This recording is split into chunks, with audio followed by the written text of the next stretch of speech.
Currency. A couple Bitcoins.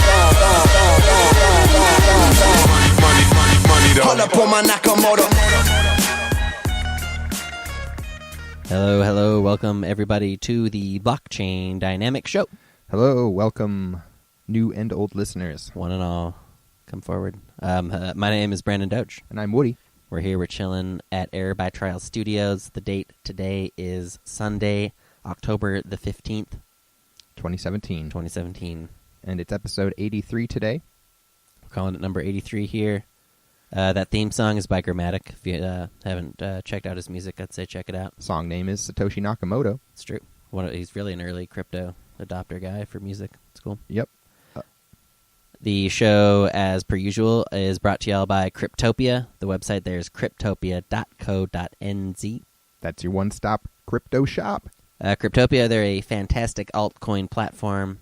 They got an exchange with a ton of interesting coins traded on there. They've got great alternate base pair markets, one of my favorite things.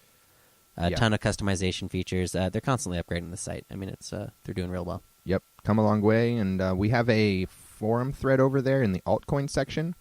I have not been doing a good job keeping up with it, but it is a good way to get in contact with us. We are behind on the forum, but it's all good. We still love it when people stop by in the forum, leave comments and stuff. Please do. We're trying to bring back some thread suggestions, too, in the near future here. Yep. Speaking of dots are the native currency of Cryptopia. That's and right. We like to give away dots. Yep. We have 5,000 dot to give away today. We do it through a trivia question. Last week's question was, on the show Nathan For You, what is the name of the private investigator who Nathan frequently visits? The answer to that, of course, is Brian Wolf. Usually it's a crypto trivia, but sometimes you got to mix it up. Yeah, that's a great, funny show, Nathan For You. It's true. It's hilarious.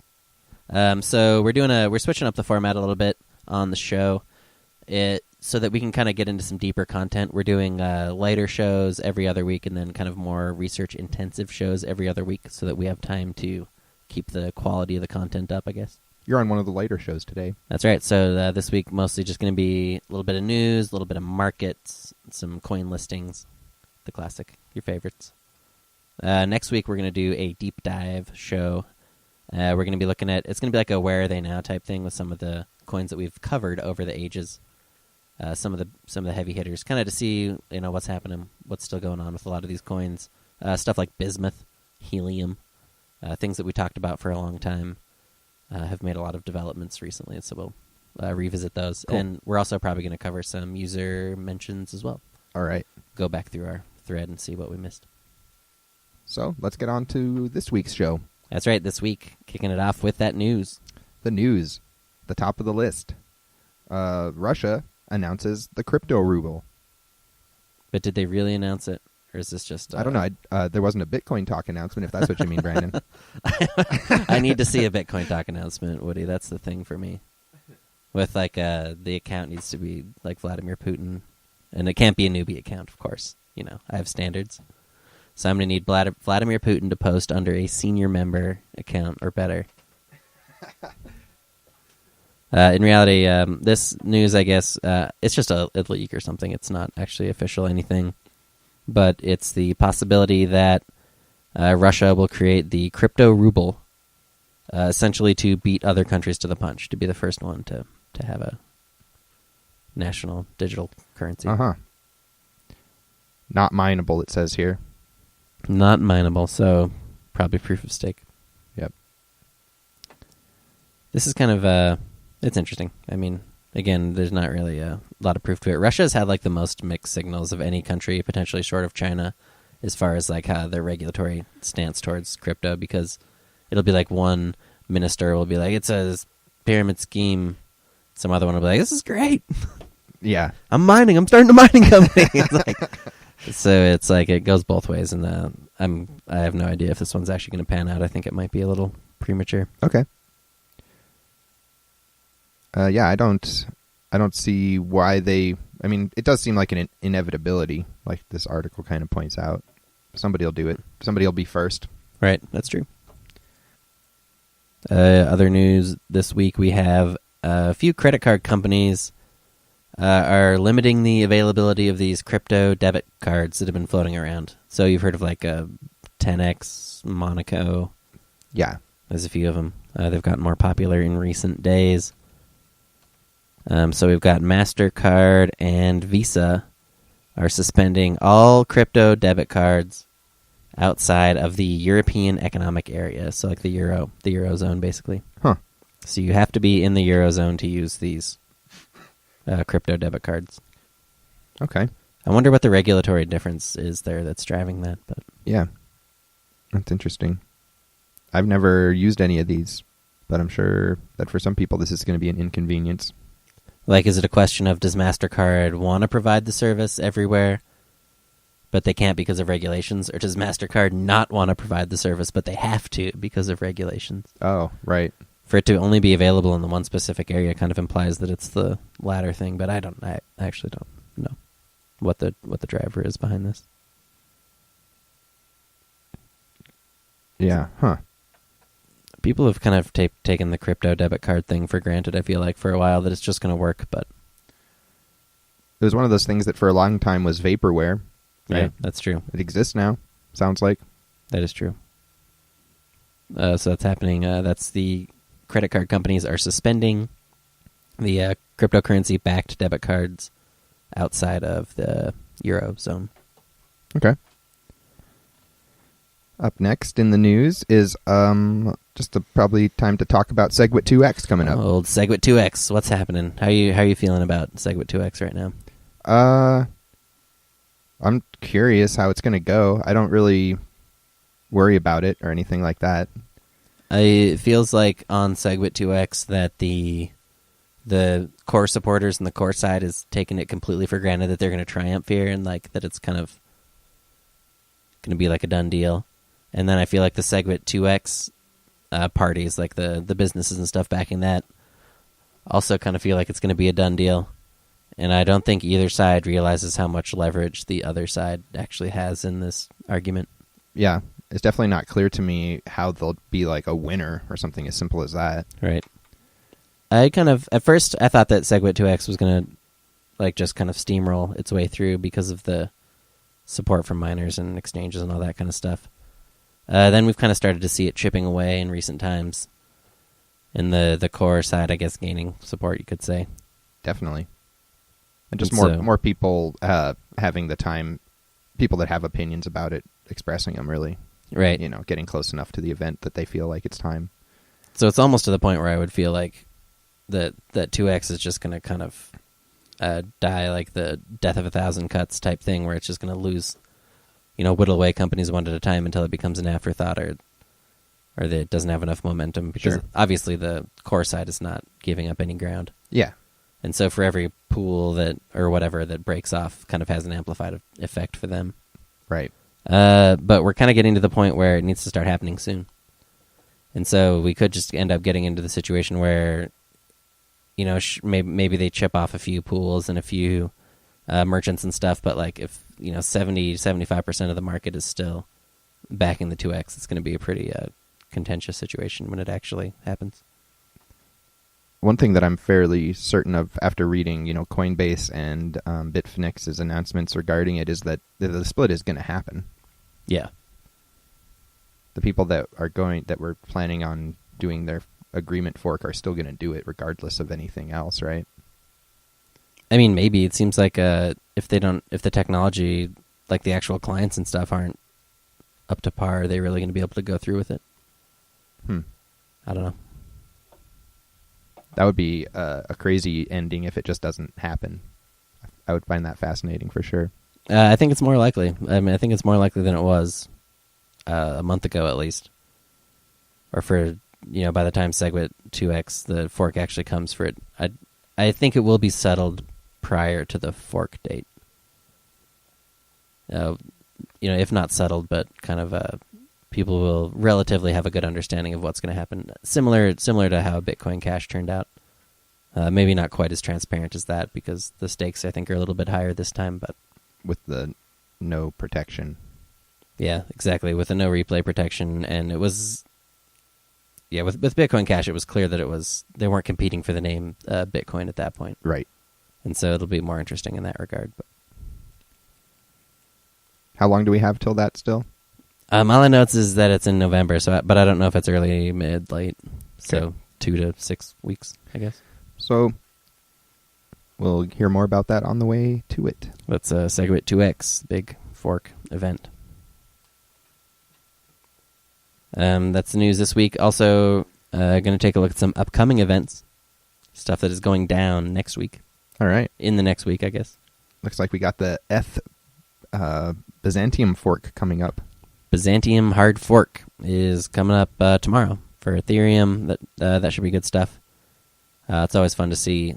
This will really be a good show of kind of what level of control and stuff they have over the chain too. Regarding, I'm curious to see just like how quickly are nodes going to update. Will there be any technical issues with nodes that don't update? That kind of stuff. I'm curious to see how that all plays out. The purpose of this fork is to, I think, basically delay the proof of stake transition, right?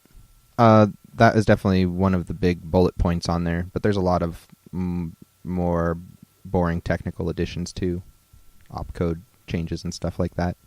Yeah, so they had this, they call it the difficulty bomb in Ethereum, but the mining difficulty has been going up progressively over time. The idea behind that is they want to force people into using the proof of stake consensus, but the proof of stake thing isn't ready, so they need to roll back the difficulty. This delays it by an entire year. Yep. This update. So yeah, that's what's going on with that. Steam is launching sort of a new product called ZAPPL, or ZAPPL. ZAPPL. I don't know about the name, but it's the actual product seems like a pretty good idea. It's like a Twitter equivalent to their same service that they have. Built on the same Steam chain too. Oh, okay. I didn't catch that. Yeah. So yeah, it'll be just like a character limited notification type service like Twitter, built on the Steam blockchain, I guess. Yeah. It sounds pretty cool. It looks like they did a fundraising thing on OpenLedger, but it was either not loading for me correctly, or there's just all the tokens are gone and there's nothing available or whatever on there at this point. But going forward, it could be something to look out for, maybe. Yeah, Steam is one of those coins where they've gotten a lot of grief in the past, but the product itself has continued to kind of grow on its own, regardless of the criticism, essentially. So I have a lot of respect for them in that regard, and I'm Seems curious like they're to getting see. pretty far past it at this point, almost. Yeah, exactly. It's just like they've kind of reached a kind of a default status in the market they're competing in. So yeah, they are launching a Twitter-like service called ZAPPL. That's going to launch tomorrow. Although this is according to CoinMarketCal.com is where we're getting these. Yep, it's a kind of a coin market event calendar. Yeah, like people will put events on there, and then you can upvote the events to kind of certify that they're legit. Mm-hmm. We also have a Trex, Bittrex delisting coming up this week, Unobtainium. It's gone. Yep, so that'll be gone on October 20th, they said. Do you remember the Unobtainium base pair on Cryptopia? Oh, I loved that base pair. Unobtainium has a special place in crypto history because it was one of the Wolong pump coins from like 2014 Oh, really? days. Yeah. And so, yeah, at one point it was much bigger. Obviously, they had base pairs all over and all that kind of fun stuff. But these days, they're just getting delisted from Bittrex. Who knows why? Yeah. Probably just due to volume rules, I guess. Nobody does know they why. Had some. They had those new rules regarding like minimum amount of buy support and things like that. Is it a proof of work too? It might be a chain security issue. I'm not sure what the deal on that is. All right. Alrighty, that's it. That's our news. That's our current events. That's what's coming up. What's going down. Let's take a look at some numbers. The markets. Going to jump into the markets. Yeah, so the big news, I guess, that we haven't mentioned this week is that Bitcoin was like 6 Gs at one point. Yeah. Damn near. What was the top? Not quite there, but yeah. 59.20 on Finex was the high. So kind of an unbelievable breakout from after the crash to 3,000 or whatever. Basically, It did not go 4,000 and sideways. yeah, it never does. It never does. Yeah, really basically straight up from 3,000 to 6,000. Kind of an unbelievable rally. Alts got shocked. Alts got annihilated on this. It's been something to see. Did you see Clams? No, not specifically. Man, Clams was down like 75% in 5 minutes at one point. Wow. It's been like... And it wasn't the only one either. I saw that type of behavior going on. No, quite frequently around here this week. Coins have been getting owned. So anyway, it's been fun stuff. Yeah, let's take a look at it. Looking at the numbers this week. Bitcoin is up $978. It's an incredible 21.5% gain for the week. And so that's Bitcoin is 55.26 when we did the snapshot. And so that's off not quite 10%, maybe 8% from its actual peak. But still, in spite of that, that's a 21% gain. That puts the market cap at $91.8 billion. So that's quite close to the $100 billion mark. That's pretty cool. Yeah. And despite most alts getting crushed, some of the larger ones like Litecoin and Ethereum did okay. And so Ethereum ended up at about 328.90 at the end of the week. That's only a 5.6% gain. I felt like Ethereum did better this week. I thought Ethereum was going to have really good numbers, but I think it probably was just relative to those other alts that it felt that way. Yeah, maybe you're right. Because it didn't lose 50%, 30% of its value. Yeah, and Ethereum also pumped later in the week. After Bitcoin peaked is when Ethereum started to move. Yeah. And Bitcoin was moving up that whole time while Ethereum wasn't doing shit, basically. But so I guess in hindsight that does make sense, but Ethereum up 5.65%. Out of the top 100, 35 of those are up against USD, and 10 of them are up against Bitcoin. That's hugely bearish for alts. Kind of the default state is Bitcoin goes up, alts lose against Bitcoin, but they still gain against US dollar. Right. Not even seeing that this week. They're just getting owned. Yeah. People really just wanted to have that Bitcoin, apparently. Putting that into perspective, looking at the value of the top 100 altcoins from last week to this week, they lost 18.7% of their value versus Bitcoin, and they lost 1.4% against USD. That's such a massive difference in those numbers. Yeah, it's crazy. So yeah, not doing horrible against their US dollar losses, but pretty annihilated against Bitcoin. But still, even to go down, for them to drop it in USD value and Bitcoin is up 22%, that's like... Right. Yeah. That's pretty sad. The median change was even worse, minus 5% against USD, minus 22% almost versus Bitcoin. Ooh. So almost everything is just getting owned. It's rough. There's a few coins that are up. I haven't even heard of most of these. Regal Coin up 75%. Keeps going up. That's one of those sort of referral-based systems. Okay. H-Share is up. Ardor is up. I know that. ATM Chain up 16%. Not heard familiar of with that one. These are also pretty small numbers too. H-Share only up 37. Ardor only up 17. That is against Bitcoin though. The losers, Moeda loyalty points, whatever the hell that is. It's down 46. That Kyber network that just lives in...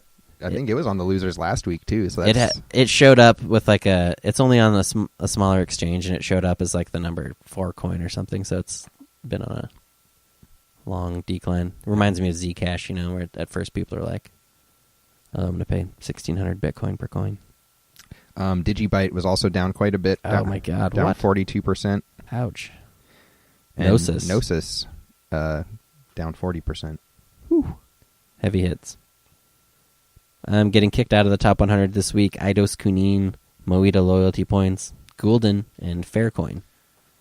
Haven't heard about Gulden in a while. Yeah. They had that huge, like before Bittrex kind of overtook Poloniex, is when Gulden pumped. It was like one of the first things to pump in 2016 when Bittrex was really quiet.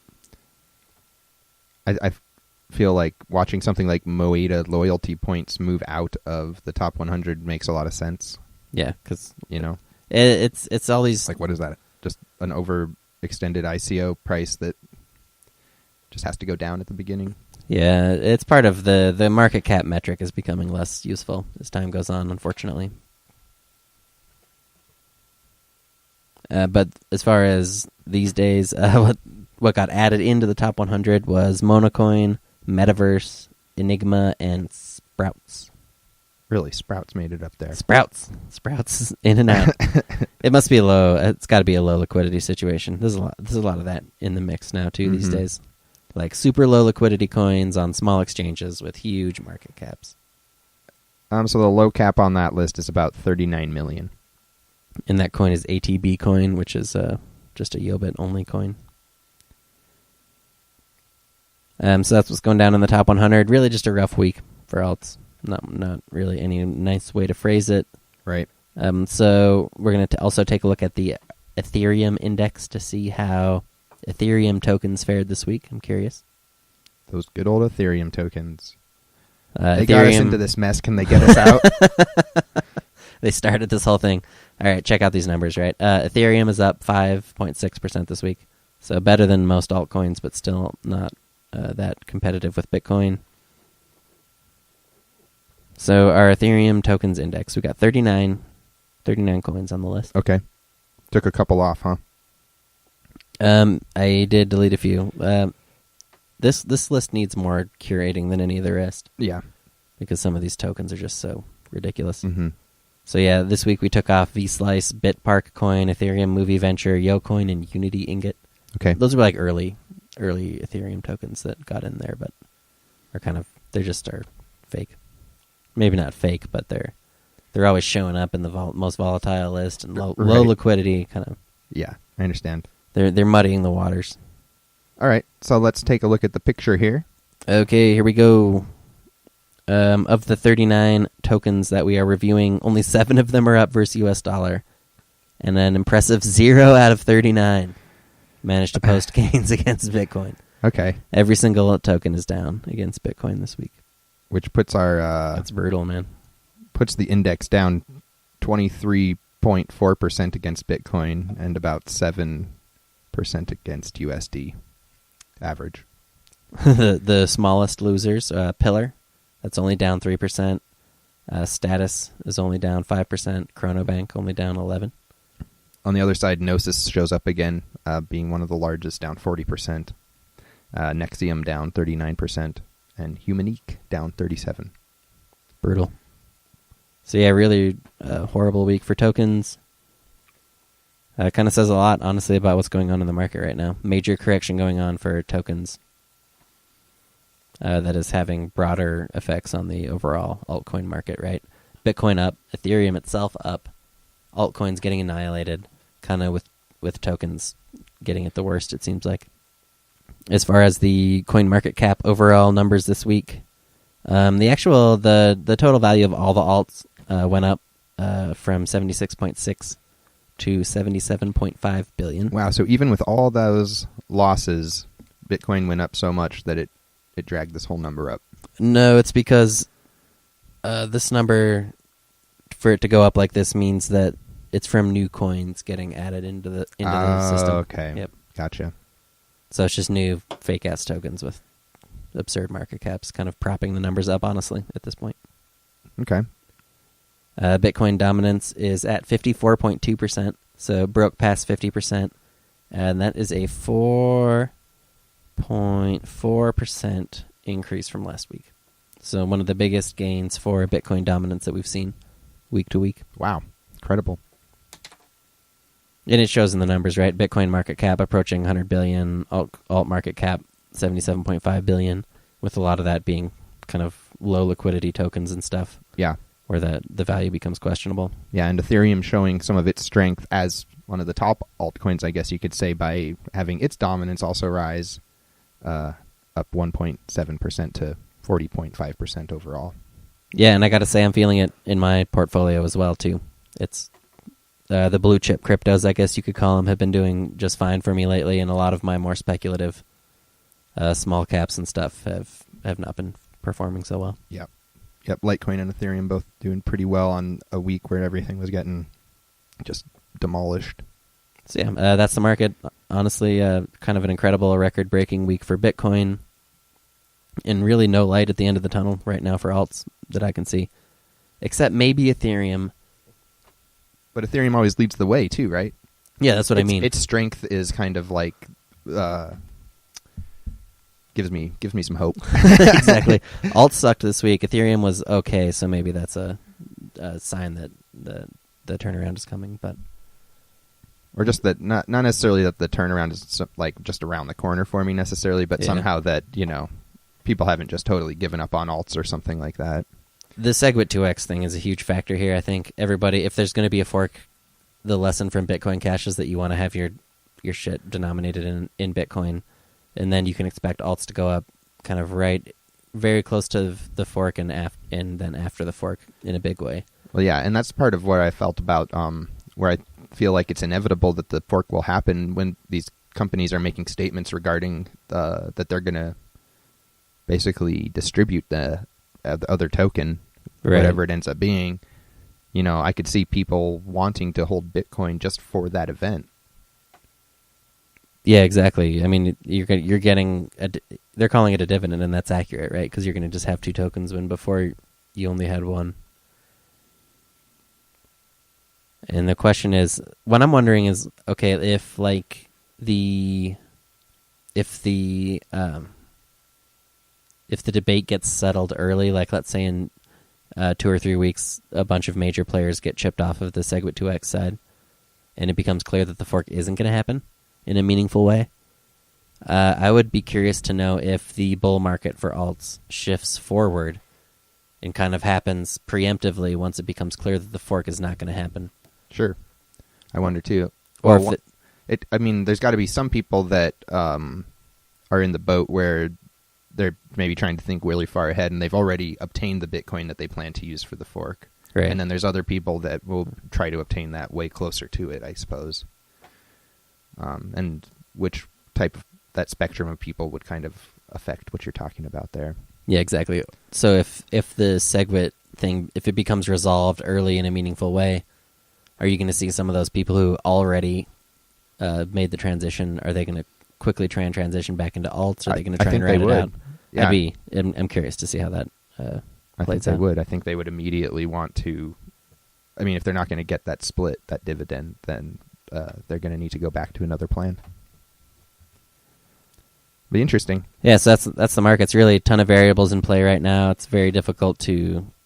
There's so many macroscopic factors that are affecting prices that it's very difficult to try and get the better of any individual coin just based on what's going on. Fascinating, honestly. Yeah, very fun. It's great. It's incredible. I mean, we're so far into uncharted waters at this point. Yeah, it's we try to compare what we've seen to what's happened in the past, but there's no precedent for what's going on right now. So it's kind of all just it's all a stretch.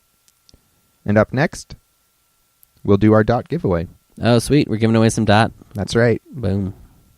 So the way this works, you got to send a tweet to @ChainDynamics. It's got to be a tweet, not a DM. Everyone's got to be able to see it.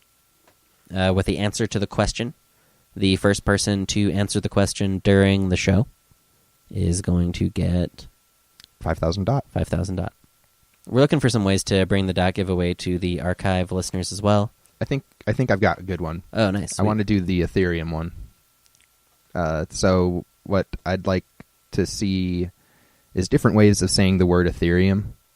Oh, nice. And we'll reward people for giving us either humorous or just different types of ways of pronouncing that word. Embrace your accent. Embrace what you got. Yeah, it seems like every different culture pronounces Ethereum differently.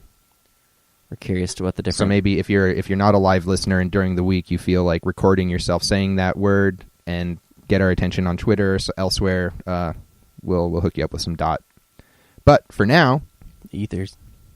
Yeah, so this week we got just doing the normal trivia question as always. For 5,000 DOT, on what day did Bittrex open the Ardor wallet for deposits and withdrawals? What day was that? What day did Bittrex open the Ardor wallet? So is that different than when they started trading it then, probably? I wouldn't know. All right.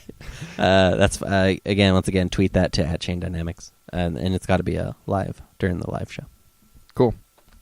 So next we're going to jump into our coin listing segment. That's right, and we like to start it off with Cryptopia. Over on Cryptopia, the first thing they listed this week, Bitcloud. Bitcloud, all right. Bitcloud. Got a Quark Masternode coin. You know, I'm just going to say it. There's a lot of things to like about this post on first glance. They got the master nodes. That's always, if nothing else, that's good for early people. They've got those decreasing block rewards that we're so used to, but a longer proof of work cycle. Now, it looks like this is it must be XLF. This is its listing right now, but this coin is back, has an older post from 2016, September 2016 as well. Oh, really? So maybe it's older than I thought. Mm-hmm. So it's over a year old then. Yeah. So it's way old. Yeah. Okay. So it's an older Dash clone, but it's using the Quark algorithm. So a more non-standard algorithm. That just means that all those X11... Oh, wait, can those mine Quark? I don't think so. I think there's some ASICs out there that might be able to mine Quark. Really? That'd be a fun I'll just play write it for down. a coin developer, but at any rate, this coin actually looks pretty good, but I was kind of hoping it wouldn't be as old as it is. But getting listed on Cryptopia this week. At any rate, you'll probably hear about it. if Also nothing else. listed was Elements. Elements. All right, what's up with Elements? This looks like a new one We're kind of just from September. we're taking a look at the posts basically as we look at these. It's on CCX. All right. And now Cryptopia. They're trying to sell the pre-mine, so that's not a good sign. I'm going to say X11 pre-mine coin. Yep. It's Plenty of those basically out an there. ICO because they're just trying to sell the pre-mine. They also listed Everus. Everus. I couldn't find any info on that one. They listed Senderon. Senderon. They're calling it an airdrop. That's a good sign. 80% airdrop. All right, I love it already. Airdrops are hot these days, man. These things are, if you can catch these. So this was announced August 23rd, so quite a bit ago already. But Yeah. Now getting listed. they've been worth quite a large amount, especially if you're just getting started or whatever. It can be like a really obnoxiously large rate of return on something as simple as sending somebody your Bitcoin talk info. Another one listed this week was Blocktix. Blocktix. A little bit older one. This is from January. Is this an ICO or what is this? It's a token, so I got to assume it's an ICO. Trying to replace Ticketmaster, I think. Oh, okay. All right. Yeah, it's an ICO. And they also listed ALIS. ALIS. ALIS. This is another ICO. This is a social network for Japan coin token. Is it a Steam fork then? No, it's just a token. I'm sure they're trying to go their own angle with it. Steam fork would be a good idea. I wonder how accessible that code is to forking. Well, isn't Golos? Oh, Golos, yeah. Golos is the Russian one. Yeah. But this isn't the equivalent to that. No, this is its own thing. It's ALIS. It had an ICO from in September, it looked like, and now it is on Cryptopia. Oh, I see right here. It says it was inspired by some elements of Steam, but it's not a clone. Oh, nice. And will be fundamentally different. Props to them for throwing that in the post, actually. Okay, so that's listed on Cryptopia. And then finally, Coimatic, CTI3. This is like the third iteration of this coin. I couldn't find any info on this particular fork, but it's one of the... Eventually, once a coin swaps, enough times, I kind of lose interest. Right. It's hard to keep track of. So that one's getting listed this week as well. We had a couple Bittrex listings this week. That's always cool. Yeah, two of them. Probably both tokens. They're really sticking to tokens lately. Yep. They listed Mana. That's the Decentraland. We had those guys on the show. That was fun. Yep. I don't know the episode number offhand, but if you want to check it out, you can probably search for Mana or Decentraland with blockchain dynamics and find it. So yeah, that's the Mana is the token for the Decentraland project, essentially. They also added, they added this one a while ago, the wallet at least, but they started trading, I guess, on District 0x. Cool. Which is different than 0x, which is the one that's on Poloniex. It's confusing. Oh, okay. So I'm not sure what the significance of that is. All right, and over on Novaexchage, hey, kind of a light week for Novaexchage, right? Yeah, real quiet for Nova. They listed Spar. All right, Spar. Let's check this out.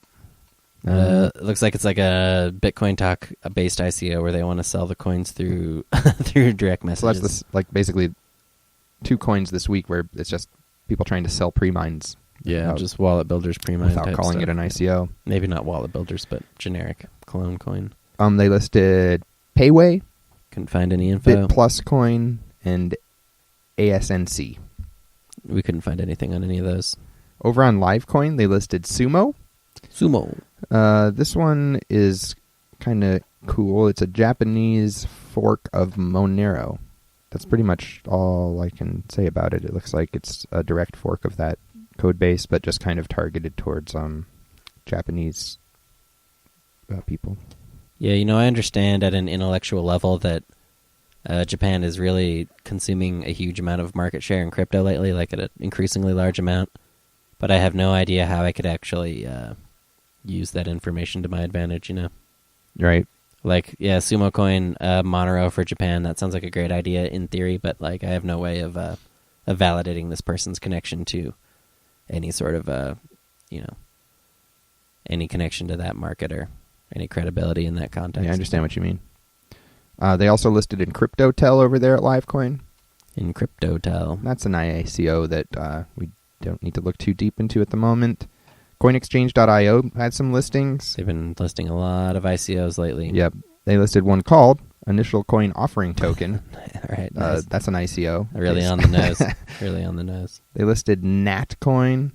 That's an Ethereum token that's kind of being distributed through social media bounties. Yeah, okay. They listed a Swiss coin, but this isn't like the Swiss coin that you or I would remember. I think the one we're used to only has one S, SWIS coin. Plus, it became Master Swiss coin. Right, and it didn't have the SIC ticker. Yeah.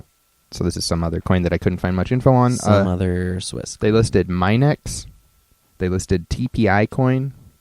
They listed AkuyaCoin. And they listed MalaysiaCoin. There's nothing super standoutish to say about any of those at the moment for me. AkuyaCoin is a mineable coin, even though it has a big pre-mine. All right.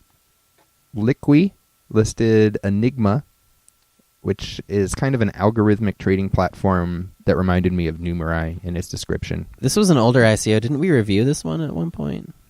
I don't know remember. offhand. It's all a blur at this point. We were looking at some of these... We may have. We were looking at algorithmic trading coins a little bit for a while. So that one's on Liqui now. It's out there. It's on Liqui. All right. Cool. So let's just look back through these listings quickly here. Yep, that's all of the listings. So let's see. Mana on Bittrex is going to be probably a big deal. I would like to understand what's up with District 0x and ZRX. I don't get it. Yeah. Hear you there. Maybe we can look at those sometime soon. Bitcloud, I think it's one of those coins where I feel like it looks good, but we've had quite a few examples of kind of fake-ass coins with a good presentation that have done good volume for a little bit and disappeared. I'm thinking of like Argus. There was one that was themed on textbooks. There are quite a few of them that have been floating around lately, and I can't tell if Bitcloud falls into that category, but it's been out for long enough that maybe it's more legit. I'm curious. Yeah. Senderon, that's an airdrop, so if you got in on the airdrop, then kudos to you.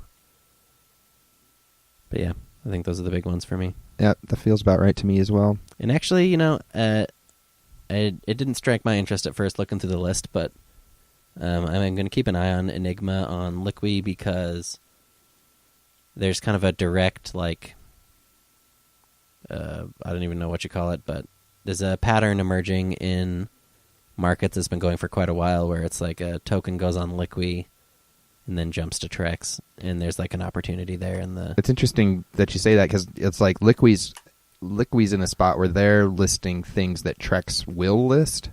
Yeah, exactly. Whereas a lot of this other stuff like just isn't going to be on Trex's radar, or they aren't interested in a lot of these coins that we talked about. Yeah, basically Trex is only listing tokens right now. Liqui focuses really heavily on tokens, so there's like this pipeline from Liqui to Trex where the new tokens get first on Liqui and then on Trex, and it's worth exploring. I think As always, Mono was that way. Yeah, Mono was too. Yep. And as always, you want to be careful on smaller exchanges, especially. Yeah. All right.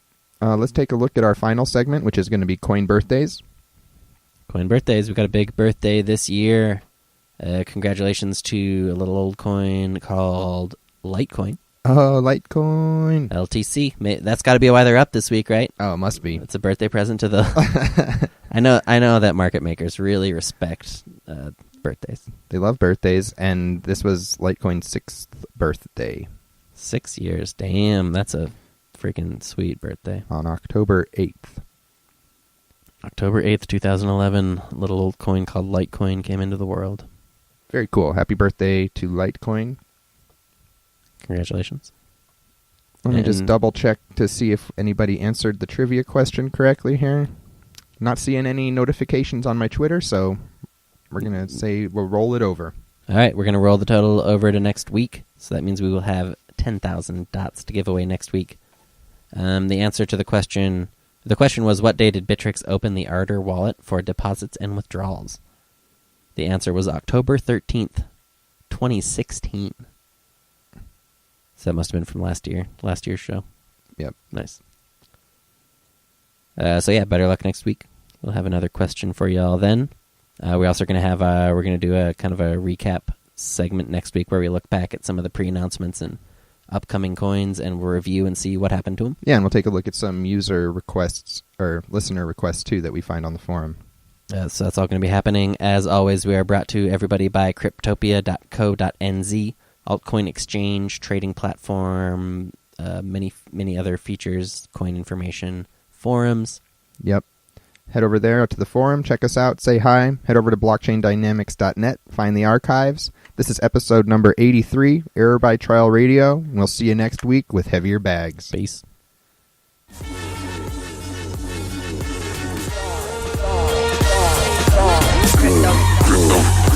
Currency. Like a couple Bitcoins. Money, Pull up on my Nakamoto.